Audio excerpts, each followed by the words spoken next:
Spoštovani naš Marjan, dragi sobratje jezuiti, dragi prijatelji jezuitov, dragi bratje in sestre. Zbrali smo se, da skupaj praznujemo pot svetega Ignacija Loyolskega, ustanovitelja jezuitov.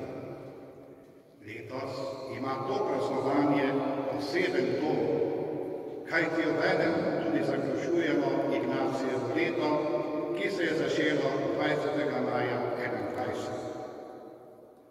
Začetek leta je bil povezan s spominom, ko je bil sveti Ignacij leta 1521 hranjen v Pamploni, sklep leta pa je danes na kot svetega Ignacija. Pred meseci, točno 12. marca, pa smo se tudi spominjali 400-letnice kanonizacije svetega Ignacija Loyolskega, ki je bil za svetnika razglašen skupaj s svetim Frančiškom Xaverjem, sveto Terezijo Jezusovo Vavilsko, svetim Isidorjem in svetim Filipom Nerijem. Ignacijevo leto je bil pravzaprav en sam klic k preognenju, z navdihom Ignacijeve osebne izkušnje. Dogodek na Pamploni, ko je bil Ignacij ranjen, je namreč povsem spremenil njegovo življenje. Iz nečimrnega plebiča, ki je bil osredotočen na posvetni uspeh in slavo, je postal ustanovitelj jezuitskega reda in cerkvi podaril dragocen dar, duhovnost, ki kristjanom pomaga slediti svetemu duhu v vseh življenjskih okoliščinah.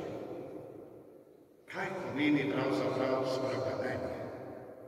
V svetem pismu to pomeni najprej spremeniti smer ali usmeritev, kar pomeni spremeniti način življenja. Gre za iskanje Boga in njegovega kraljestva, za dosego nečesa višjega, se pravi Božjega kraljestva in občestva z Bogom. Spreognenje je vedno proces in napor, saj nas neštete skušnjave spremljajo, kot so nestanovitnost, malodušje, povprečnost, miselnost tega sveta, v katerem živimo, slabi vzgledi in še bi lahko naštevali. Vse to nas vleče gor navzdol. Vse to namreč slabi čut za Gospoda. Zato se človeku večkrat zdi, kot da Bog molči, ali pa se ne zmeni za človekove stiske. Nihče od nas se ne more spreogniti sam, z lastnimi močmi. Pot za Gospodom je vedno milost, vedno je dar iz nebes. Zato je potrebno dan za dnem prositi za ta dar, za to moč, da stopimo na to pot spreognenja. Potrebno je torej prositi Gospoda, da nas sprejme in spreobrne k resnični, pravi in popolni lepoti, k dobroti ter k ljubezni. Ko govorimo o spreognenju, mislim predvsem na 3 stvari. Prvič, ne zavreči tega, kar je dobro. Za nas svetovnike je dobro življenje po zaobljubah, življenje v skupnosti. Dobra je molitev, zakrament sprave, svete maše. Papež Frančišek pravi, da je vse to naš spoštljiv odnos do korenin, kajti tam se pije čista voda, kakor iz vodnjaka. Drugič, ne zaviti z prave poti. Danes je velika skušnjava iskati bližnjice. In katere so te bližnjice? Posvetnost, poudarjanje zunanjosti, naveličanost, biti uspešen, viden in ogledan. To je mišljenje, češ da posvečeno življenje ničemer več ne služi.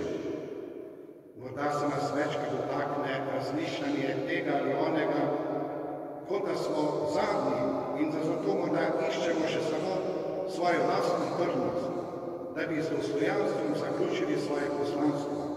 vse drugo pa kot da smo postavili ob stran. In tretjič, ne zaostajati na poti. Pri tem gre za utrujenost. Danes večkrat poudarjamo, da je bolezen današnjega časa utrujenost. Z drugo besedo, izguba svežine življenja. Ob takem razpoloženju obstaja nevarnost, da ne vidim več ljudi, katerim sem poslan. Ne vidim njihovih problemov in težav, kajti preveč poln sem svojih težav, ki uničujejo moje navdušenje in moje poslanstvo. Sveti Ignacij pa nas uči, da spremenjenje pomeni Boga postaviti na prvo mesto v našem življenju.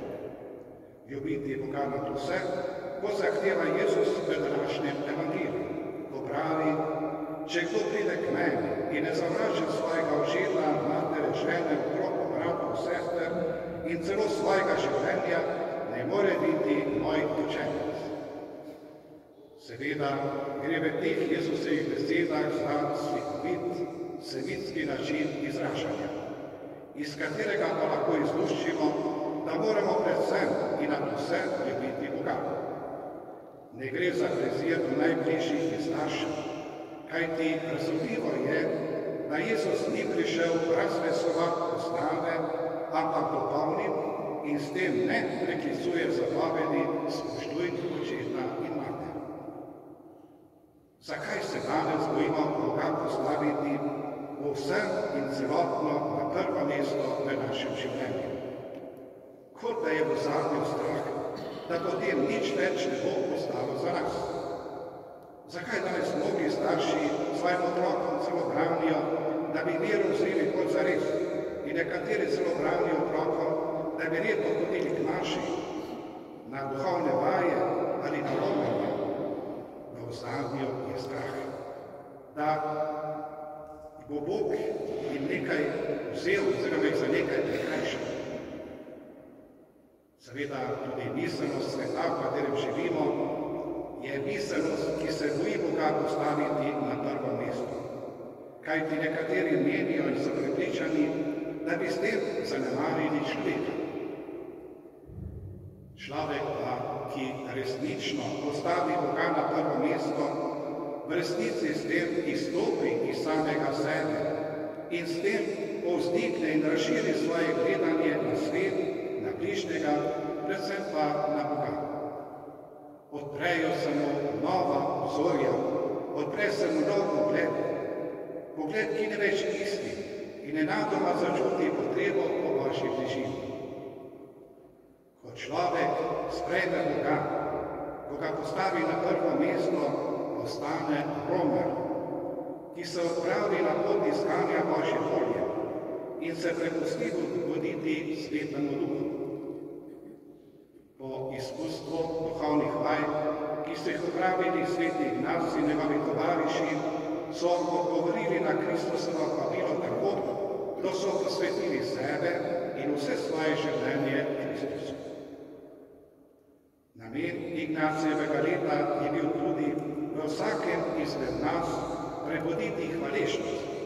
Hvaležnost, da nas je Gospod poklical in po drugi strani željo, da se na to vabilo znova odzovemo v polnosti svojega zaupanja.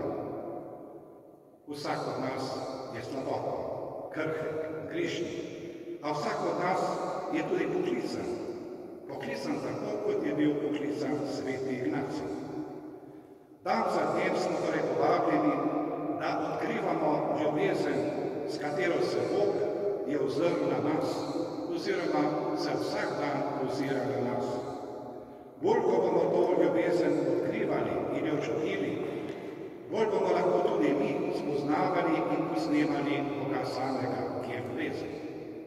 Kdor te ljubezni ne čuti, bo težko z ljubeznijo služil Kristusu.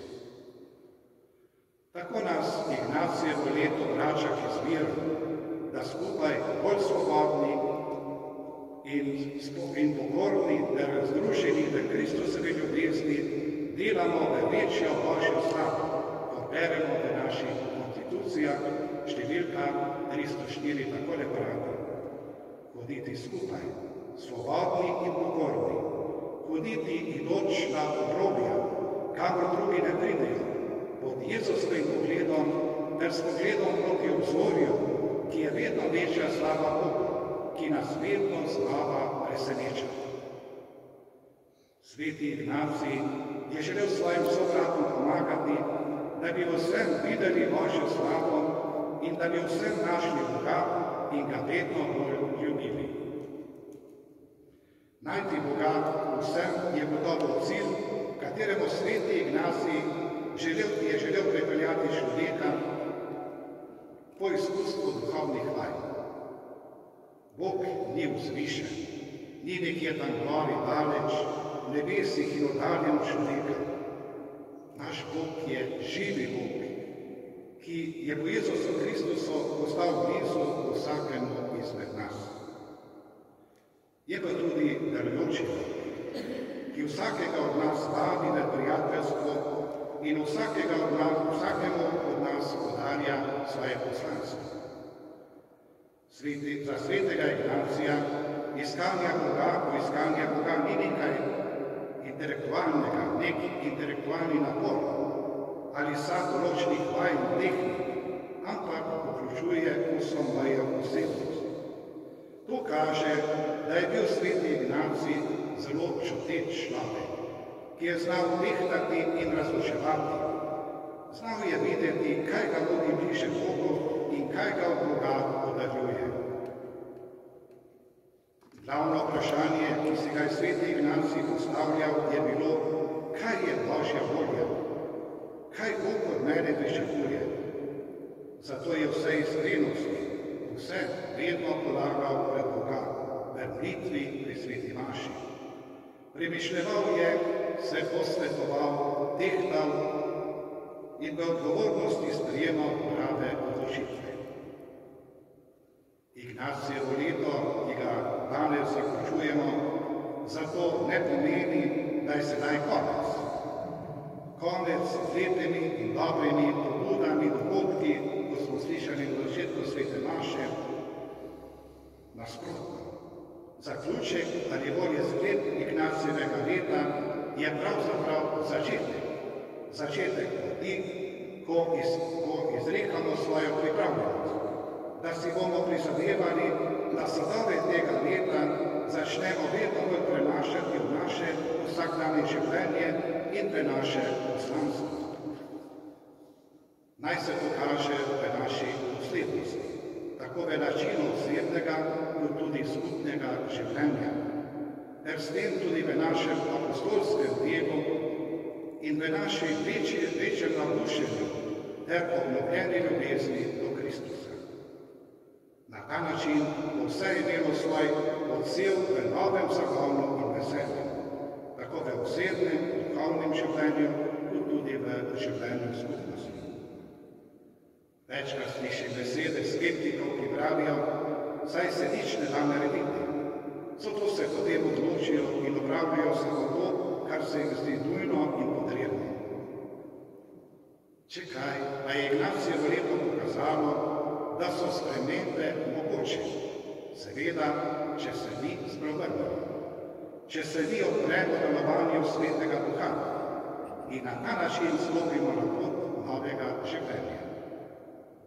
To novo življenje, takšno življenje, je edino življenje, ki lahko nagovori tudi današnjega človeka, da se bo podal na pot za Gospoda. Za njim, kljub vsem negotovostim in težavam, ki jih srečujemo vsak dan, na vsakem koraku, ampak napolnjeni smo z upanjem in vero, da je Gospod vedno z nami in da nas vodi po svojem svetem duhu.